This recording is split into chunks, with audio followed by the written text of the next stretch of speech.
Aside from the risk of burns, firefighters face many, many dangers on the job, and Melissa Kowalski, CEO of the 100 Club of Arizona, joins us to talk about their new Firefighter Cancer Prevention Campaign.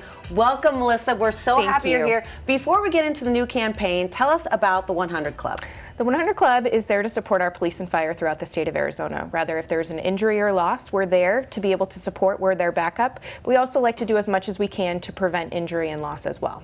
Well, speaking of injury, I was shocked to find out that firefighters face such a high risk of cancer and that it's more of a danger than the fires itself. Oh, it is such a risk for them, and actually 66% of the firefighters we lose on the job are because of cancer. It is such an epidemic for our firefighters, and we want to do as much as we can to prevent this loss. Talk about your new campaign.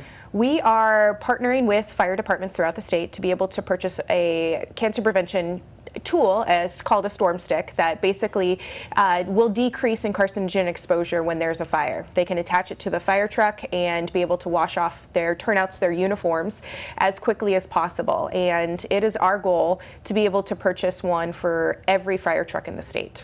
Okay, well, to that end, I want to let you guys hear from Captain Sasha Weller. He's with Scottsdale Fire, and he has a really excellent explanation of how this device can help his crews.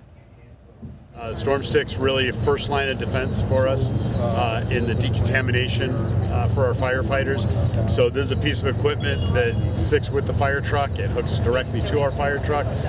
They were originally manufactured by a Valley firefighter with the mission in mind that we were not doing a good enough job at decontaminating our folks as they exited a burning building. It's become a regular piece of our equipment. It's a vital piece of our equipment. It enables us to do what we consider a gross decontamination immediately as our members exit a burning building. They're covered in all sorts of different toxins at that point, and so our goal is to, while they're still in that gear, before we kind of peel that gear off of them and expose them to any of those toxins, that we get those toxins off of them. So it's really our first step in the chain of decontamination.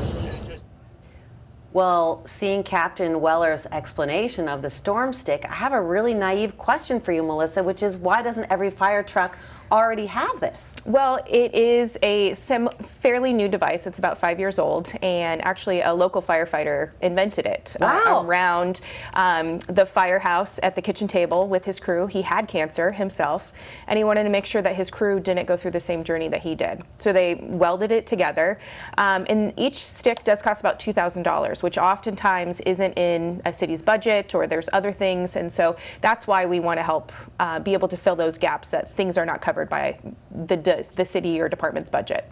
We want to see one of those on every truck, and I know you're off to a great start. You've had a big donation already. Yes, Valley Toyota donated $50,000, and Mary Carol Sheets Charitable Foundation donated $20,000. So we've raised $70,000 of our $700,000 goal to be able to purchase an additional one for everyone in this state.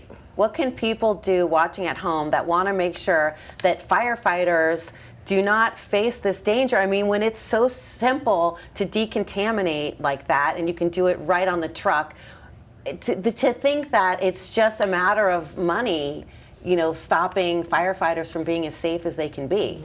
Yeah, a great way is to go to our website at 100club.org. We have a page that's dedicated to this campaign, learning more about it, and can donate to it. And also if there's an area. So for example, if you're watching and you're more in, for example, Buckeye, and you want to make sure that Buckeye Fire has it, you can donate specifically to that area, and we'll make sure that that goes to Buckeye Fire, or whatever area is of interest of your business or where you live. Melissa Kowalski, thank you so much for everything that you're doing, the 100 Club. If you guys want more information on how to donate, like Melissa said, maybe you want to donate to the firefighters in your community. Yeah. We're going to have all this information up on our website, which is cw7az.com. Thanks again so much. Thank you.